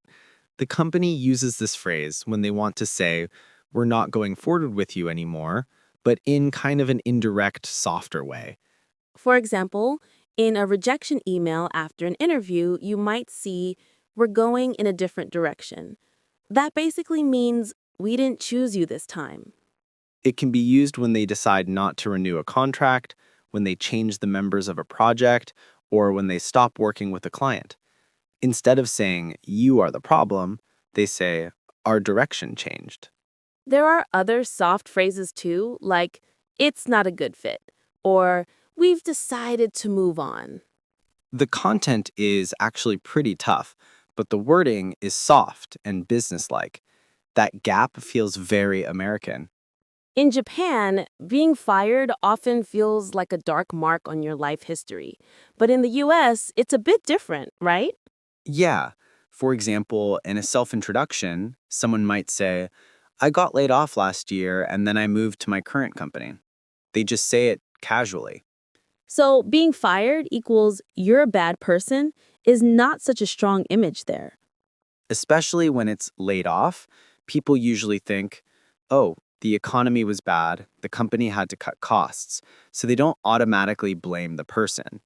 Of course, people still feel sad and shocked, but many Americans have this attitude like, well, it's America. These things happen. That's another surprising point when you look from Japan. But to be honest, American firings sometimes look like a scene from a drama, right? Yeah, for sure.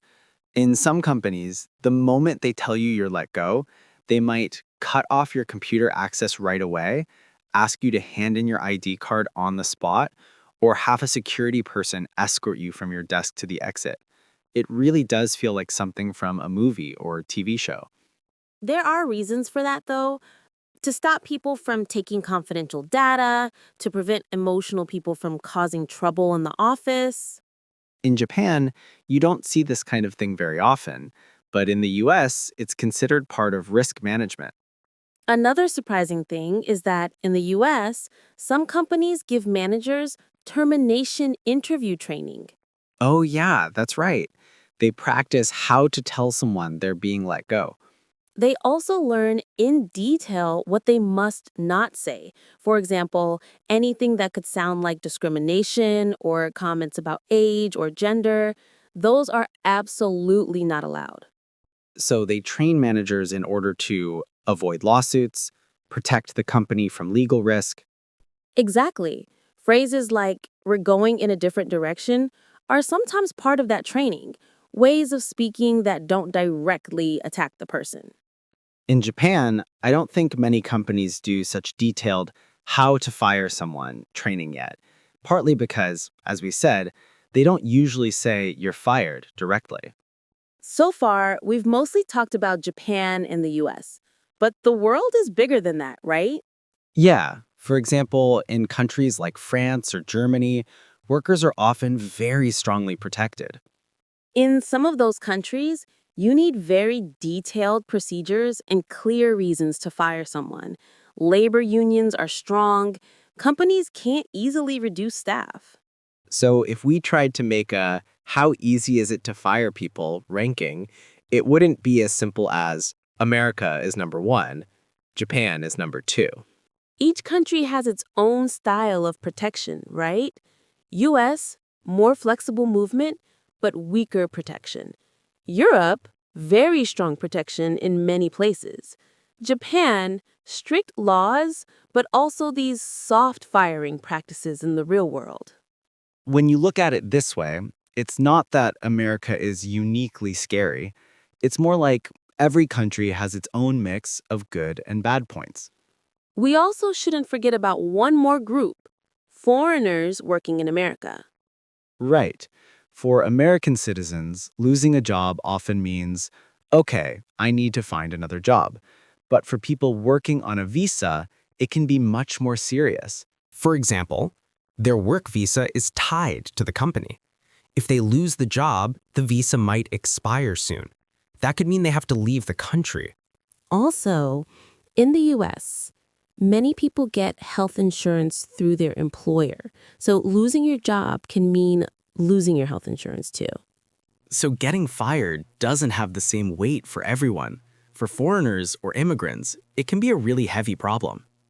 That's why, if you want to work in the US, you shouldn't only think about salary, English level.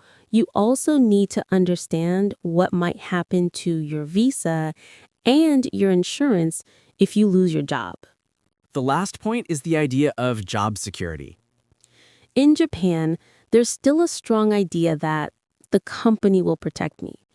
Of course, it's changing, but many people still feel that being a full-time employee is safe. Right. But in the US, many people start from the opposite idea. The company won't necessarily protect me. So they try to reduce their own risk by continuing to build their skills, building a network so they can move to other jobs, and having side jobs or freelance work so they have multiple income sources. The idea that it's dangerous to depend 100% on one company is pretty common there. If you keep that in mind, then even if you hear something like, we're going in a different direction, it might be a little easier to think, okay, then I'll look for a new direction for myself too, instead of, my life is over. Yeah, today's topic is a bit heavy, but if you understand the different ways of thinking, it can actually make you feel a bit less scared. Okay, from here, let's talk about how we can think about firing or being let go in a way that feels a little easier on our hearts. The first thing is try not to translate everything as just kubi. In English, there are many different expressions like fired, let go for personal performance or behavior, laid off, let go for company reasons, contract ended, the contract period simply finished. If you translate all of them into Japanese as kubi, they feel the same, but actually they're very different. So when you're watching the news or an overseas drama, it can help to ask, was this person fired or were they laid off? Just that small difference can change how you feel about the situation. The second point is to try to separate your feelings from the facts. Being fired equals I have zero value as a person is a belief that we can slowly start to let go of. Of course, anyone would feel shocked or sad. That's totally normal. But it might help to think, the company made a business decision. Maybe I have things to improve, but my whole personality is not being rejected. The third point is to use today's phrase as a way of thinking. We're going in a different direction. On the surface, it means we're not going forward with you this time. But if you flip it, it also means I can choose my own direction too. If the company says we're going in a different direction, then you can say to yourself, okay, then I'll choose the direction that's right for me. Exactly. Of course, real life is not that simple. But if you can see it as, this is a chance to rethink my direction, it might feel a little more positive. When you learn this phrase, don't just memorize the meaning. Try to remember the mindset that comes with it too. That can give your heart a bit more protection. Now, let's try to imagine everything we've talked about in a real conversation. Next, we'll listen to a short dialogue between Ben and Gallery. Gallery applied for a foreign company in Japan, and she just received a rejection email.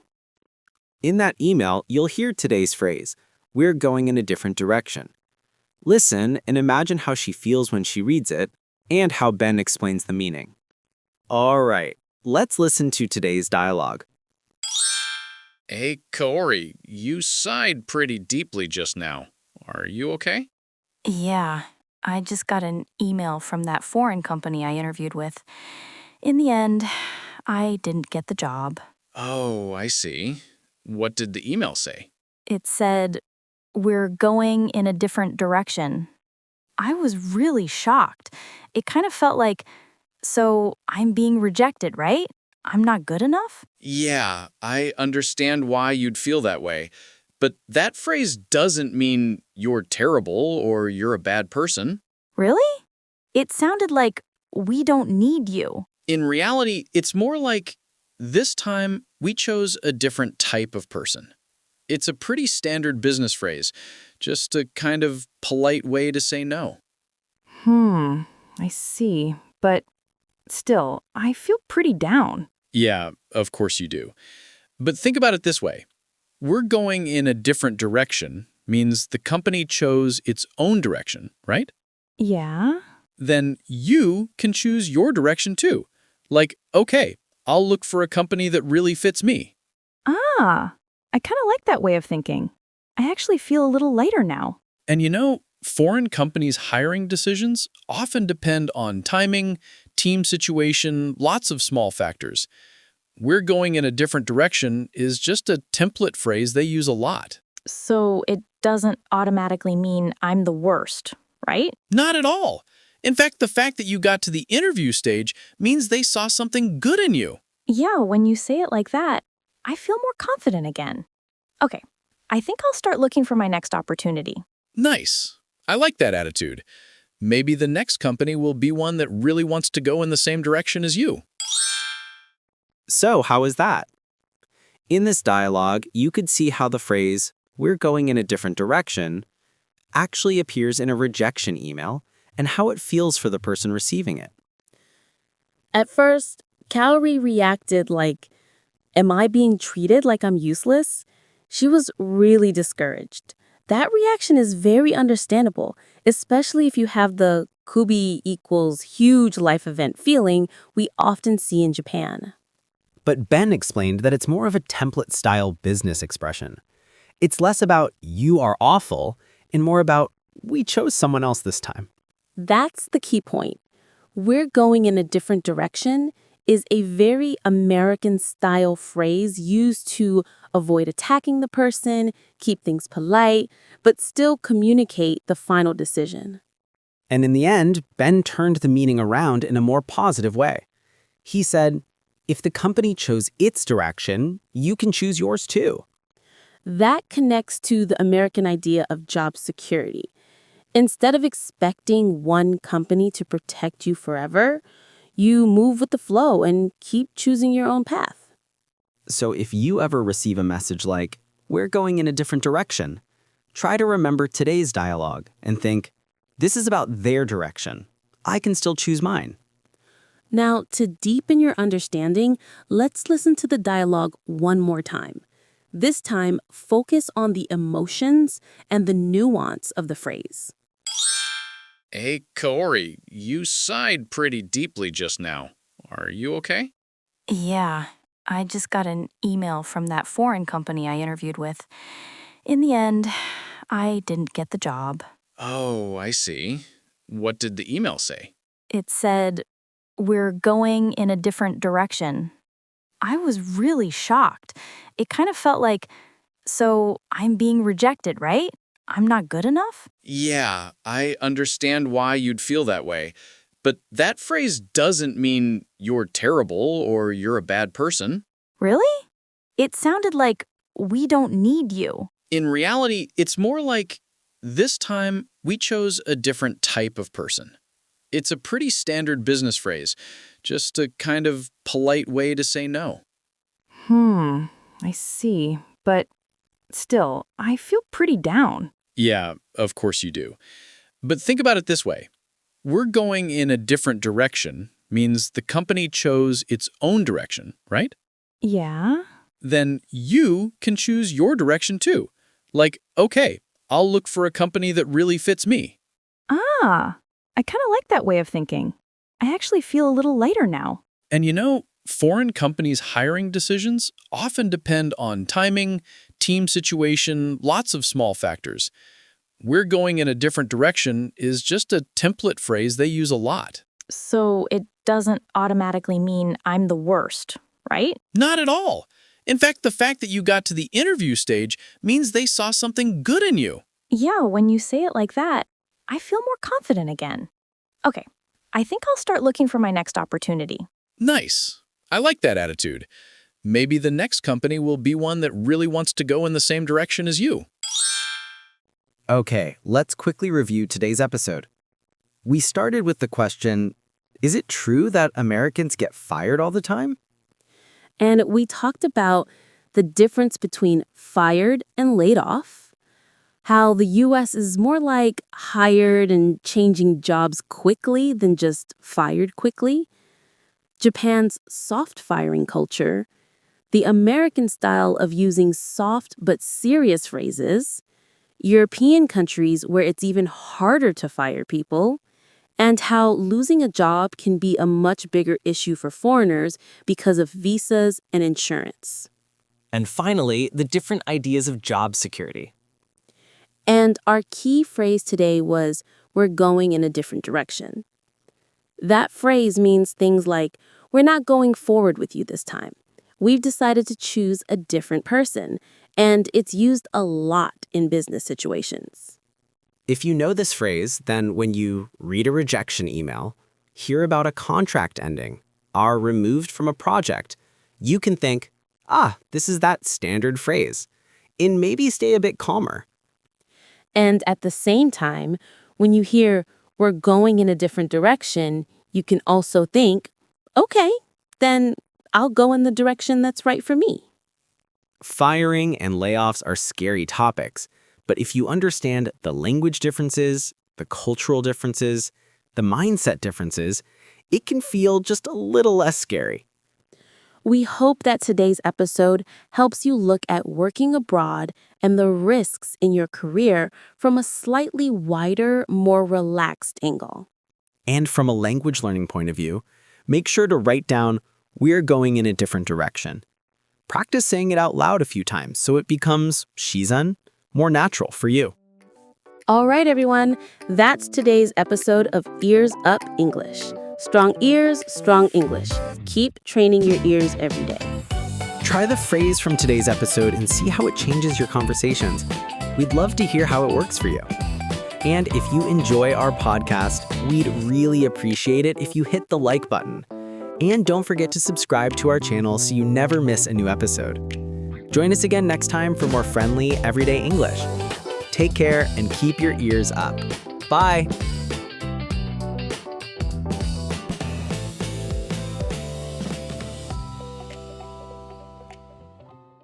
This is the Ears Up English podcast. English that grows with you.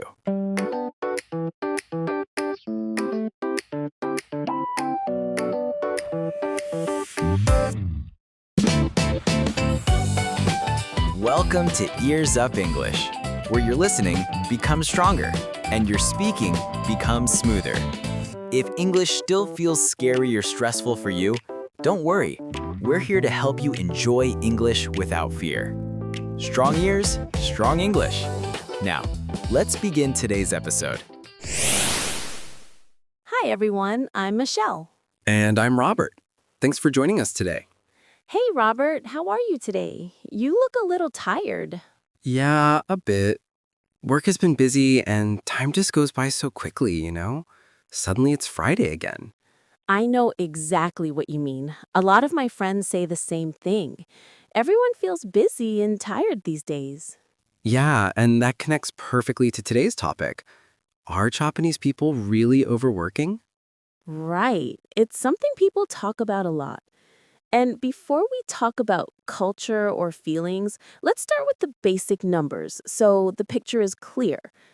When we look at the official data about how many hours people work in a year, the result is actually surprising. Japan is somewhere in the middle compared to many countries.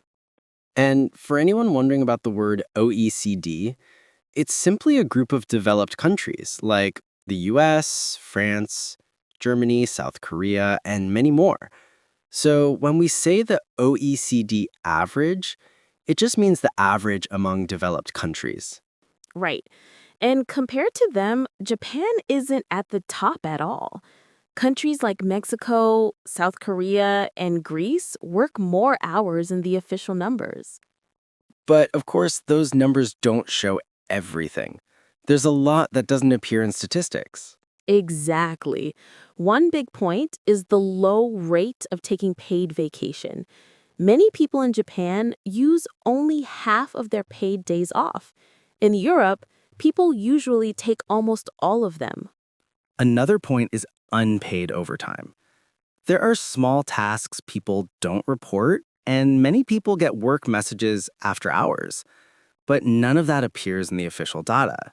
So, even if the numbers look average, many people feel like they are working much more.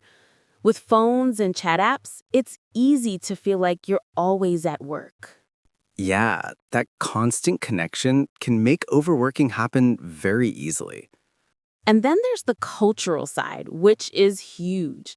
For example, many people feel guilty when they take time off. They think, I don't want to cause trouble, or I shouldn't rest while others are working. Right, and because of that, even if someone feels, I'm totally burned out, they often try to hide it. There's also the pressure to read the air. If other people are still working, it feels wrong to leave, even if you're finished. When I tell my American friends about that, they're shocked. In many countries, leaving when your work is done is totally normal. Exactly. But in Japan, there's a strong idea that longer hours mean you're working harder. It's connected to seniority and the idea that you should be physically present. And sometimes the way work is shared is not very balanced. Some people get too many tasks, or there isn't enough planning, and others try to cover everything with effort. Right. And before they realize it, they feel, I'm totally burned out. Another thing is the idea that the company is like a family. People feel pressure to show loyalty and always work hard. So even if the official working hours are average, the culture makes it very difficult to rest. And that creates real overwork and real stress. And when we compare it with other countries, the difference is huge. In Northern Europe, France, and Germany, people must take their vacation. And going to a child's school event is totally normal. People don't think it's a problem at all. Overtime is seen as poor management. The goal is productivity, not long hours. The US is also more relaxed than Japan. People take time off more easily, and staying late doesn't mean you're working hard. So the issue in Japan is not the number of hours, but the culture around work and rest. And because of that, people get very tired. Stress increases, family time decreases, and many parents carry a heavy load. Exactly. That's why today's topic is so important. So now let's talk about some small things we can do to feel a little less overworked. Yeah, let's do that. First, I think noticing your limits is really important. Saying, I'm totally burned out is not weakness. It's honesty. Right. And saying it early can help you avoid a bigger problem later. Another thing is taking short breaks. Even 5 minutes of walking or stretching can help clear your head. Totally. In many American workplaces, breaks are just part of working well. Rest helps you do better work. It's not laziness. Setting small boundaries also helps. Saying, this is all I can do today, protects your health and your time. Yeah, I really like that. And talking to someone you trust can make a big difference too. Saying, I'm totally burned out these days, to a friend or coworker can make you feel lighter. Exactly. Sharing the feeling can reduce the pressure. All right, everyone, so now let's listen to today's dialogue. Hey, how's work going? Are you doing okay? Honestly, I'm totally burned out. I'm really tired. Really? What happened? Work has been so busy. I haven't had any time to rest. That sounds tough, but your health is the most important thing. I know, but I feel bad taking time off. I get it, but you should rest before you reach your limit. That sounded so real. And I'm totally burned out fit that moment perfectly. Yeah, Kaori said it really naturally, and Ben's reaction was so kind. It felt like something you'd hear in everyday life. Exactly. The phrase is simple, but it clearly shows how you feel. Right. So before we wrap up, let's quickly look back at today's topic. We talked about whether Japanese people are really overworking, and we saw that culture plays a big role in how people work and rest. Yeah, the numbers matter, but the culture behind those numbers matters even more. And even small changes can help bring a little balance back into your life. So remember today's phrase, I'm totally burned out. Use it when you need to express your limits or when you want to be honest about how you feel. All right, everyone, that's today's episode of Ears Up English. Strong ears, strong English. Keep training your ears every day. Try the phrase from today's episode and see how it changes your conversations. We'd love to hear how it works for you. And if you enjoy our podcast, we'd really appreciate it if you hit the like button. And don't forget to subscribe to our channel so you never miss a new episode. Join us again next time for more friendly, everyday English. Take care and keep your ears up. Bye!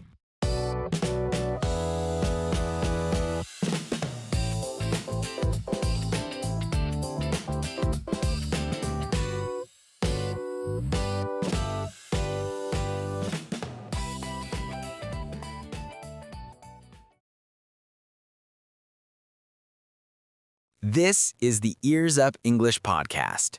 English that grows with you.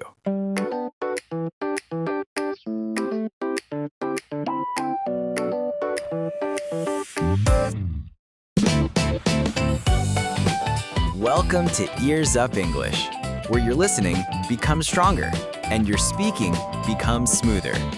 If English still feels scary or stressful for you, don't worry.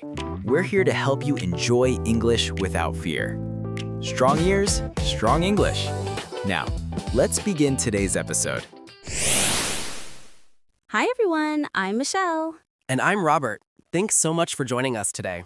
Hey Robert, how are you today? I'm feeling great today. I took a short walk this morning. The air was really nice. How about you? I'm doing really well too. I've been getting a lot of love life questions from friends recently, and today's topic feels perfect. Today, we're talking about something simple but deep. How do people become a couple? The answer is different in every country. Japan has a unique style of becoming a couple that surprises many people. Especially the long, uncertain stage before things become official. Today's phrase fits perfectly. We're in a gray area.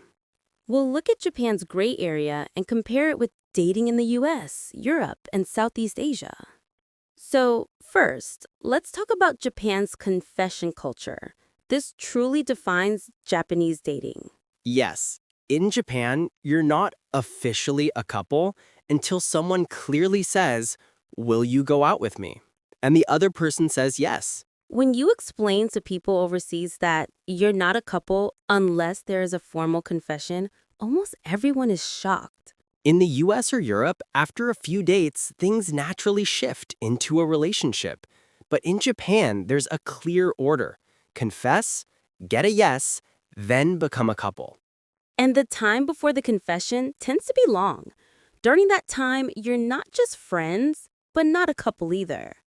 That middle stage, that slow, ambiguous, gentle stage, is exactly what today's phrase describes. We're in a gray area.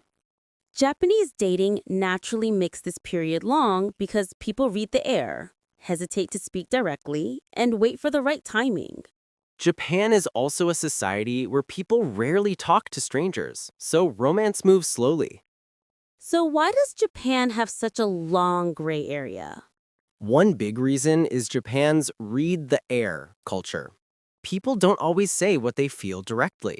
They wait, observe, and look for signals.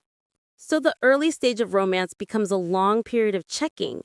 Does this person like me? Am I bothering them? Should I wait?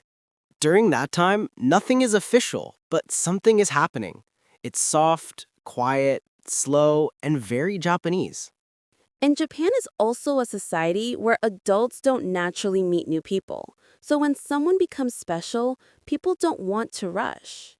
Compared with cultures where people talk to strangers freely, Japan's dating style is more careful and protected.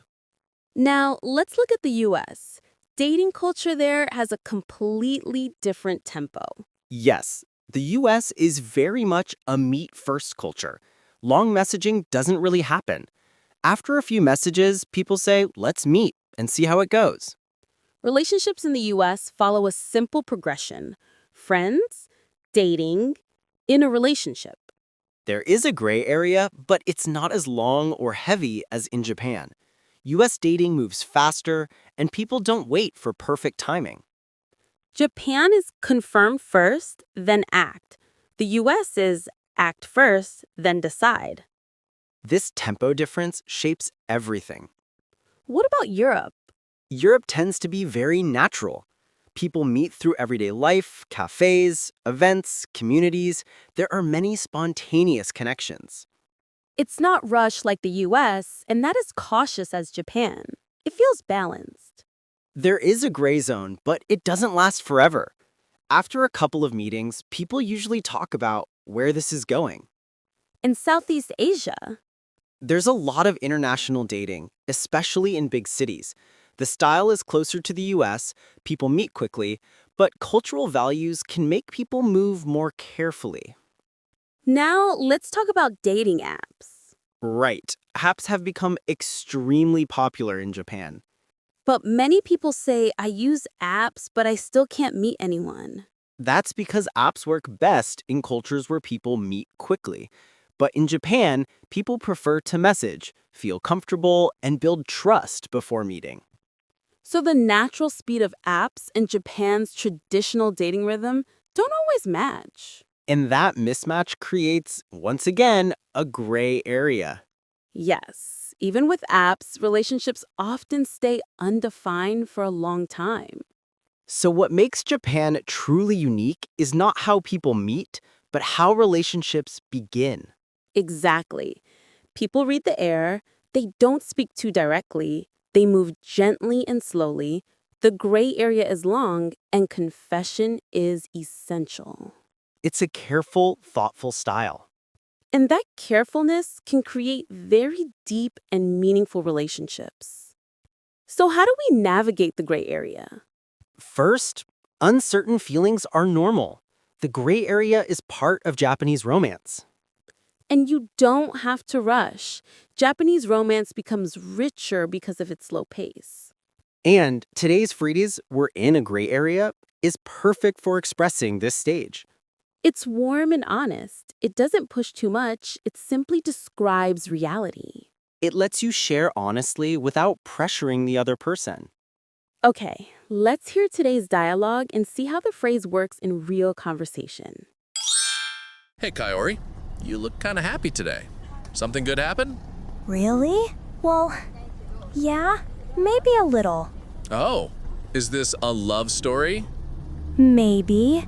I've been spending time with someone. We message every day, and we met 2 weekends in a row. Wow, that sounds promising. Yeah, but it's not clear. We're close, but not together. I don't know what we are. Sounds like you two are in a gray area. Exactly, we're in a gray area. If this were overseas, maybe people would say we're already a couple. But in Japan, things move slowly. Yeah, that's true, but no need to rush. Maybe he just wants to take it step by step. Maybe. The gray area is exciting, but also stressful. Totally normal. You're doing fine. Thanks. That makes me feel better. Kaori's situation is extremely common in Japan. That gray area she described, being close, spending time together, messaging every day, but still not knowing what the relationship is, this happens to so many people. And what makes it unique in Japan is that this stage can last a long time. In many cultures, people would simply ask, so what are we? But in Japan, that direct question feels too strong. People try to protect the atmosphere. They don't want to make things awkward. So even if 2 people feel close, they move slowly. And because of that slow pace, people feel unsure. Questions like, is this dating? Are we just friends? Will things change? These thoughts can last for weeks or months. But the slow pace also creates meaning. People notice the little things, how the other person reacts or speaks. Trust grows slowly. The gray area isn't just confusion. It's a space where emotional connection grows, like a warming up stage. In many Western countries, people decide quickly. But in Japan, becoming official is a long, gentle process.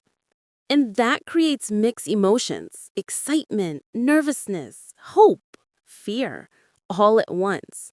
That mix is exactly what the gray area feels like.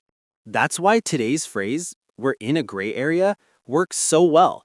It captures those complex feelings in one simple sentence.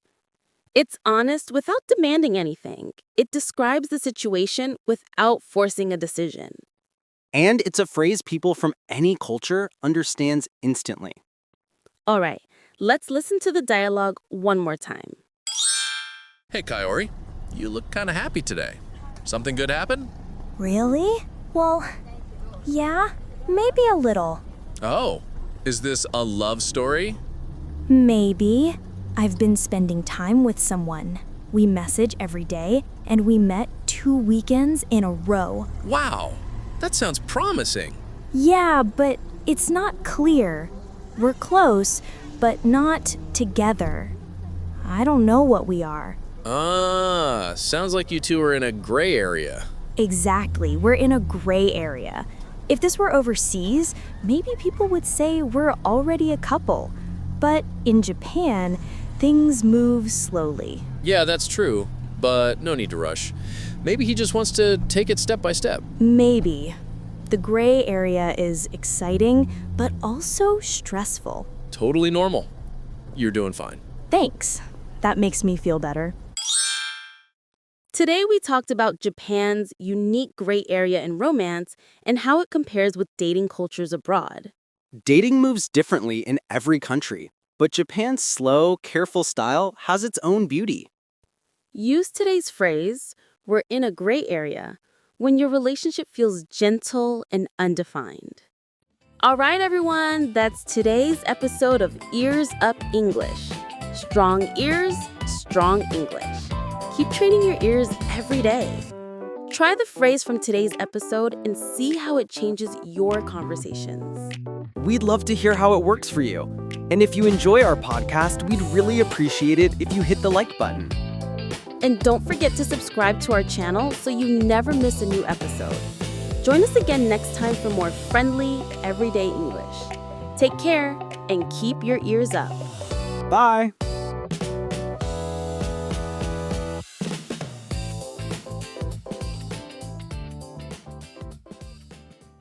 This is the Ears Up English podcast. English that grows with you.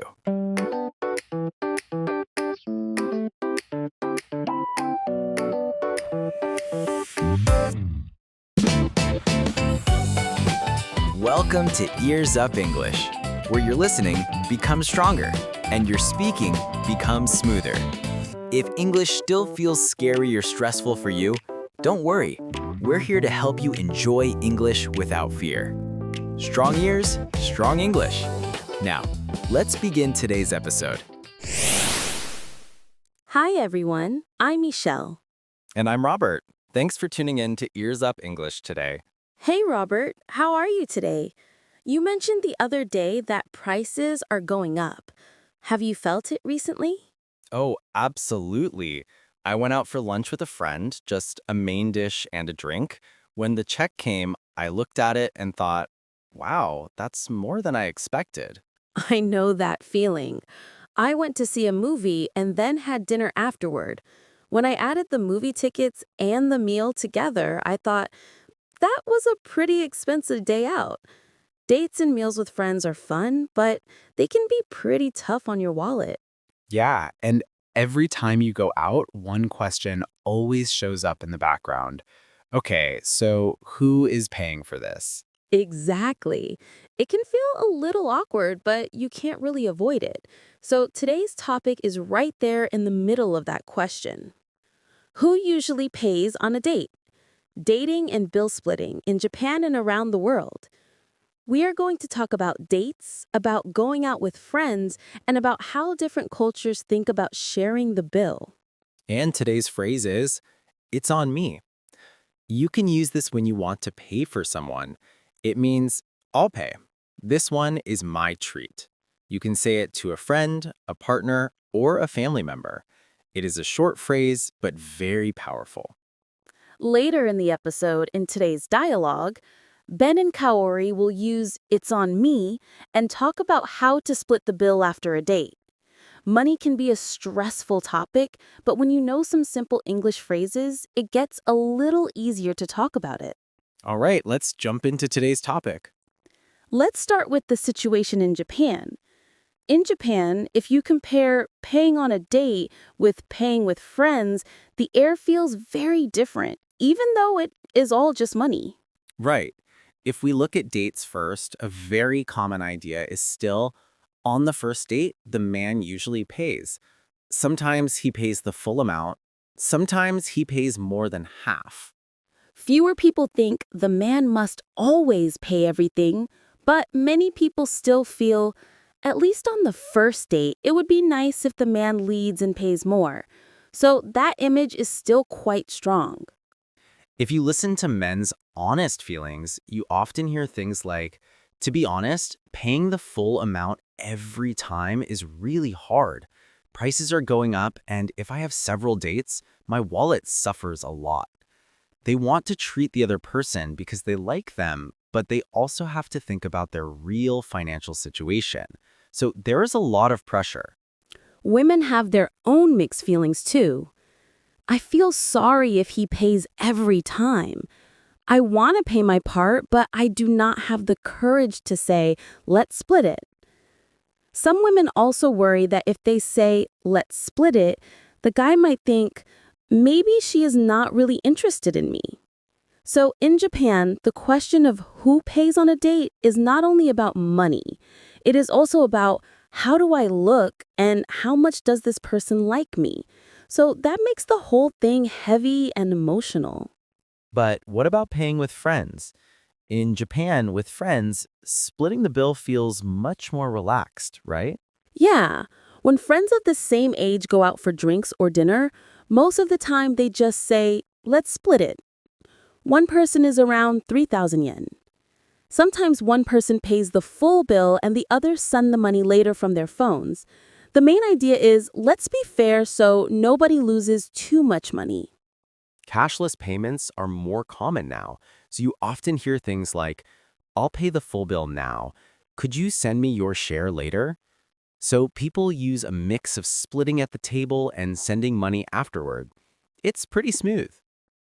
So in Japan, you could say, with friends, splitting the bill feels easy and safe. But on a date with someone you like, splitting the bill suddenly feels heavy and complicated. That gap is a big part of the Japanese situation. Now, let's look at the United States. Some listeners might have heard that in the US, people often just pay for what they ordered. That image is actually pretty close to the truth, especially with friends. Yeah, when friends go to a restaurant in the US, the server often asks, is the check all together or separate? If the group says, separate please, the server will split the check and give each person their own bill, usually based on what they ordered, plus tax and tip. So with friends, it feels very natural to pay for your own food and drink. If everyone ordered similar things, they might just split it evenly, but paying for your own order is really common. Credit cards and payment apps are a big part of this. Most people have credit or debit cards, and if they need to adjust later, they can just use an app to send money to each other. So, I'll pay only for what I ate, or I'll send you money later is nothing special. It's just daily life. So how does it work on dates? That part is more complex. Even among younger people, there is still a strong pattern. On the first date, the man often pays. Especially if he feels that he invited the other person, many men want to pay. At the same time, splitting the bill or paying your own part is becoming more common, right? Exactly. You can hear conversations like, today's on me, it's on me. Next time you can get the coffee. Or, do you want to split it? People talk about it quite directly. In American culture, money is not such a taboo in conversation. So it's easier to ask, what do you want to do about the bill? And this is where today's phrase appears a lot. It's on me. You can say this when you want to treat someone. Right. If you went to lunch with a friend and they listened to your problems for an hour, you might say, "Thanks for listening today. It's on me." It's a small sentence, but it carries a warm feeling. On a date, you might use it on a special day, on a birthday, or when your partner has been very busy and stressed. Tonight it's on me. That shows I want to take care of you tonight. Let me treat you. The key point is that this phrase is not a magic rule for "I must always pay." It's a choice you make on certain days when you honestly want to pay. And when the other person says, "It's on me," it's good to answer with something like, "Are you sure?" And then if they insist, "Thank you. That's really kind of you." It's also useful to know how to say no politely. For example, if the same person always says "it's on me" and you start to feel uncomfortable, you could say, "I really appreciate it, but let's split it today." You say thank you first, and then you share your idea. That way, you protect the balance in the relationship. And together with "it's on me," it's very helpful to remember phrases like, "Do you want to split it?" And "We can split the bill if you like." If you know how to offer to treat and how to offer to split, money conversations become a lot easier. All right, so now let's listen to today's dialogue. In this dialogue, Ben and Kaori have just watched a movie and had dinner together. They're at the register talking about how to pay the bill. Listen for how Ben uses "it's on me" and how the two of them talk about splitting and taking turns. That was a fun night. The movie and dinner were great. Yeah, I really enjoyed it. Thanks for today. So, the total is about 12,000 yen. Today is on me. It's on me. I'll get this one. Really? Are you sure? I'm fine with splitting. If you always pay, I feel a little weird. I appreciate that. But today, I want to treat you. And I don't want this to mean that I will always pay for everything. How about this? Tonight, it's on me, and next time, it's on you. That feels fair. I like that balance. With my friends in the States, we often do something similar. Sometimes everyone pays for their own food. Sometimes one person says, "It's on me," and the next time someone else says it. That's interesting. With friends, splitting is normal, but on dates, it feels heavier. Yeah. And I don't want paying or not paying to become a test of, do you like me or not? I'd rather talk about it and find a balance that feels fair. I get it. It is not only about splitting or not splitting. What really matters is whether we can talk about it. So tonight, I'll happily accept "it's on you," and next time, I'll say "it's on me." Perfect. Tonight it's on me. Next time it's on you. I'm already looking forward to your "it's on me." So, how was that dialogue? You could really hear how money and feelings were mixed together in a natural way. Yeah, the first thing I want to highlight is that Ben clearly said, "Today is on me. It's on me." He did not mumble or wait for Kaori to guess. He was direct and kind. And after that, he explained his reasons. "Today I want to treat you, but I do not want this to mean that I will always pay for everything." He put his feelings into words. That made the situation much easier. Kaori did not just say, "Okay, thanks," right away. She also shared her honest feelings. "I'm fine with splitting. If you always pay, I feel a little weird." That honesty helped them find a style that worked for both of them. As a result, they found a plan. Tonight, Ben says "it's on me." Next time, Kaori says "it's on me." So instead of fighting about who pays, they work together to find a fair pattern for the future. I also like that Ben talked about how things work with his friends in the States. Sometimes everyone pays for their own food. Sometimes one person says, "it's on me," and the next time someone else says it. So he brought in the friends pattern and showed how it can also work in a romantic relationship. And Kaori said something very Japanese. With friends, splitting is normal, but on dates, it feels heavier. That is really true for many people. The same money feels different depending on who is sitting across the table. Her last line was powerful too. It is not only about splitting or not splitting. What really matters is whether we can talk about it. That is almost the main message of this whole episode. All right, let's listen to the dialogue one more time. That was a fun night. The movie and dinner were great. Yeah, I really enjoyed it. Thanks for today. So, the total is about 12,000 yen. Today is on me. It's on me. I'll get this one. Really? Are you sure? I'm fine with splitting. If you always pay, I feel a little weird. I appreciate that. But today, I want to treat you. And I don't want this to mean that I will always pay for everything. How about this? Tonight, it's on me, and next time, it's on you. That feels fair. I like that balance. With my friends in the States, we often do something similar. Sometimes everyone pays for their own food. Sometimes one person says, it's on me, and the next time someone else says it. That's interesting. With friends, splitting is normal, but on dates, it feels heavier. Yeah. And I don't want paying or not paying to become a test of, do you like me or not? I'd rather talk about it and find a balance that feels fair. I get it. It is not only about splitting or not splitting. What really matters is whether we can talk about it. So tonight, I'll happily accept it's on you, and next time, I'll say it's on me. Perfect. Tonight, it's on me. Next time, it's on you. I'm already looking forward to your it's on me. This time, pay special attention to the rhythm around it's on me and how they move from I'll pay to let's take turns. Imagine how you might say similar lines in your own life. Today, we talked about who usually pays on a date and how different cultures think about the bill. We saw that in Japan, there is still a strong image of the man pays, especially on the first date, while with friends, splitting is very common. We also looked at the US, where friends often pay separately or split the check, and dates can be a mix of it's on me and do you want to split it? Then we talked about Korea, the Nordic countries, Latin America, and parts of the Middle East, and we saw many different patterns. Some places still expect men to pay most of the time. Some places see splitting as completely normal. Some places focus strongly on equality and fairness. So there is no single correct answer for who should pay.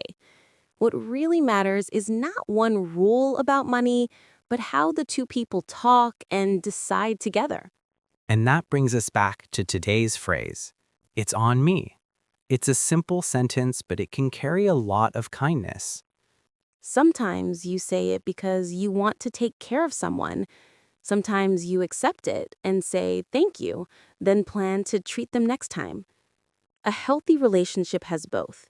Days when you say it's on me, and days when you hear it and receive it with gratitude.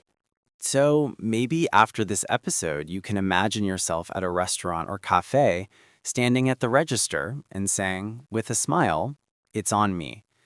Or you can imagine answering someone's it's on me with, thank you. That's really kind of you.